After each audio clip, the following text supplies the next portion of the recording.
With Ilia Topuria being a 2-division champion, Islam Makhachev being a 2-division champion, Alex Pereira being a 2-division champion, I think it's time to match up the current UFC champions versus their division's GOAT. With Islam Makhachev dominating JDM to win the welterweight belt, all the other welterweights in the division don't seem to really have a great chance to beat him. But what about George St. Pierre, the welterweight GOAT, versus Islam Makhachev? How would this fight go? I think this would obviously be Islam Makhachev's hardest matchup, but what George St. Pierre possesses that's super interesting for this matchup is the wrestling. GSP's strongest part of his game was his takedowns and wrestling, and how would he do against Islam Makhachev when it comes to the grappling? Because that's a huge factor in this fight. And honestly, I think GSP does fine with Islam Makhachev on the ground. I think he would be able to stuff takedowns. I think he would have a perfect game plan going into this match. He wouldn't pull a JDM or DDP where he's stuck on the ground, not knowing how to get up. I think Makhachev would have the edge on the ground, but I think it would be close enough to where Makhachev wouldn't be willing to just go for takedown after takedown after takedown against GSP. I think a lot of them would get stuffed, and I think this fight would take place on the feet, and that's where this fight gets interesting, because who's better on the feet, GSP or Islam Makhachev? That's a really tough question, but at this point, I'm going to say Islam Makhachev. Makhachev has nasty, damaging low kicks. We just saw that in the JDM fight. His boxing is solid enough to where in the brief exchanges, I mean, he didn't get rocked or anything by JDM, who's one of the best boxers in the UFC. Granted, he did have the threat of the takedown and JDM was exhausted. He did really well, but GSP also has great striking. This fight is really as close to a 50-50 as you can get, but with that performance Islam Makhachev put on, I'm going to have to go with Islam Makhachev by a really close decision. At lightweight, Ilia Topuria is the champion. How does he do against the division's GOAT? Well, there's kind of two GOATs. There's Khabib and Islam Makhachev. Some people think Khabib, some people think Makhachev. So first we'll go with Khabib. I think Khabib wins this one. We've seen Ilia Topuria able to get taken down, and not against people nearly as good as Khabib. Khabib's a legit 155er. Ilia Topuria's a featherweight that moved up. Even with Oliveira was able to pin him against the fence and go for a takedown. Yes, Ilia Topuria reversed it, but would that happen against Khabib? I highly doubt it. And what's different about Khabib than Islam is he doesn't stop until he gets a takedown. And I think because of that, there's going to be very little opportunity for Topuria to land something. Especially going into that fight, Khabib, seeing as good of a striker as Topuria is, I don't think would want to spend a second on the feet with him. But the way I think this fight goes is I think Khabib gets him down early, and I think he wears him down for maybe 1 or 2 rounds and gets that submission. But now Topuria versus Islam. I think everybody wants to see Islam come back down to 155 and fight Topuria. This fight is really hard to pick after that performance Islam Makhachev put on, and it looked like he got even better. But I'm still going with Ilia Topuria, and the main reason is because it's going to be at 55 if this fight happens. If it's at 170, I don't think Topuria has a chance. But at 155, I think Topuria is going to be able to land that knockout shot. And I think Topuria's game plan, what he's talked about, the stance he has, the height he is, I think it's going to be a lot more difficult for the grappling exchanges for Islam Makhachev. I think Topuria is going to go out there, like he said, and jab towards the body, jab towards the head. The best way to stuff a takedown in striking distance before it even comes is the body jab. Ilia Topuria is short as hell. It's going to be hard for him to get on the legs of Ilia Topuria, especially because he's in a boxing stance and so low squatted. He has the perfect style to defend takedowns against Makhachev, and he knows that he can't get backed up at the cage. And I think Topuria is one of the guys that can actually keep it standing in the center and not get pushed back because of one reason, and that's his legendary knockout power. I think he's going to be able to control the center of the octagon. I trust Ilia Topuria to not get choked out and not do as bad on the ground as a guy like JDM. I mean, JDM's a great fighter, but I think that performance was not his best. Not taking anything away from that Makhachev win, but Topuria is a lot more skilled on the ground. But the real reason I'm pretty confident in picking Topuria to win this is because I think he can keep it on the feet for long enough to land a damaging shot. The reason why I don't think he can do that against Khabib, though, is because Khabib's a different fighter. He fights with a lot more pressure. He goes straight towards the grappling and just doesn't care. Makhachev sets up his takedowns, and he's a lot more willing to stay on the feet. Even with JDM, they felt each other out on the feet for a little bit. Even that little bit of time, I think, is enough for Topuria to land a shot that gets Makhachev's respect. But up at light heavyweight, we got Alex Pereira. But how does he do against the greatest light heavyweight of all time, Jon Jones? And honestly, this might surprise people.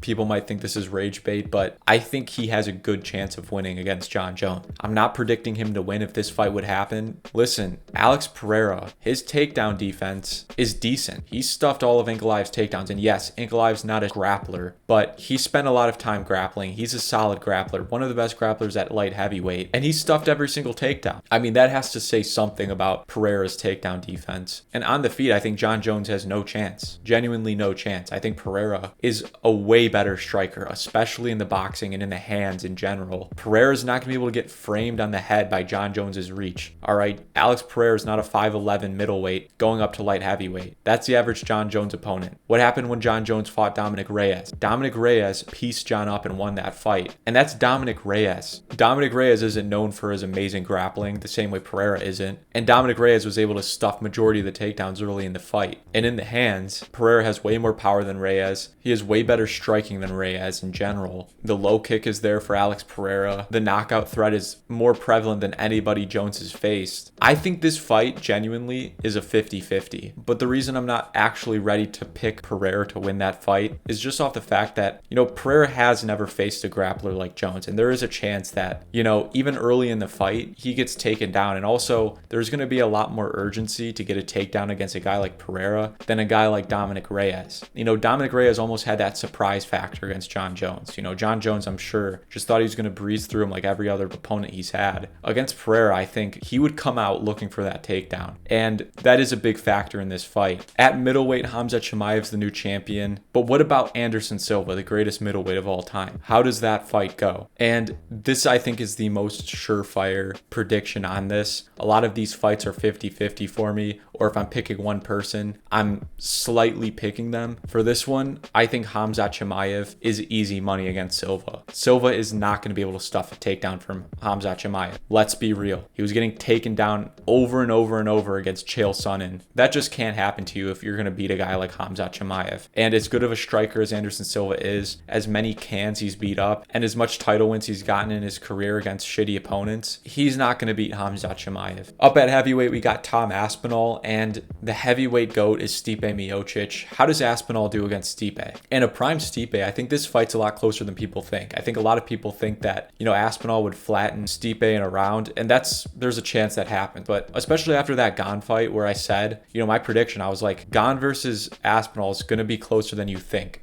Aspinall's not just going to flatten Ciryl Gane in the first round. And look what happened. I mean, it ended with an eye poke. But for the entirety of that fight until it ended, it was close on the feet. And I think Ciryl Gane was actually winning on the feet. He was jabbing up Aspinall. Do I think Stipe's as dynamic of a striker as Ciryl Gane? No. Do I think he has the reach and range? No. And that's why I am siding with Tom Aspinall. I don't think Stipe is going to be able to take down Tom Aspinall. And I don't think he's going to be able to land as well as Ciryl Gane was. At flyweight, we got Pantoja, who honestly is close to becoming the flyweight GOAT. But I think the consensus flyweight GOAT is Demetrius Johnson. DJ is by far the more technical fighter, but Pantoja is just extremely physical and a lot bigger than DJ. I really don't know who would win this fight because, if Demetrius Johnson's able to, ward off the physicality of Pantoja, then he's obviously going to win. He's way more technical. But physicality is a huge thing, especially in those lower divisions. I'm torn on this one. But at featherweight, Alexander Volkanovski is the current champion, and he's also the featherweight GOAT. And the second runner-up is probably Max Holloway, who he's beaten 3 times, and maybe Jose Aldo, who he's also beaten. So we're going to do a hypothetical matchup against prime Conor McGregor at featherweight because prime McGregor is very similar on the feet to Ilia Topuria when he was at featherweight, not in the terms of how they fight and their style, but the threat that they have. Insane one-punch KO power, super technical on the feet. I think Volkanovski in his prime, though, beats prime McGregor at featherweight, and mostly because of the cardio and grappling. Volkanovski would be able to take down McGregor, and if McGregor didn't get a finish in those first 2 rounds, he would have no chance of beating Volk. The thing about Topuria is, if Topuria didn't get that finish against Volk, Topuria can go 5 rounds. We've seen it before. And he can grapple. Can McGregor do that? No, he can't.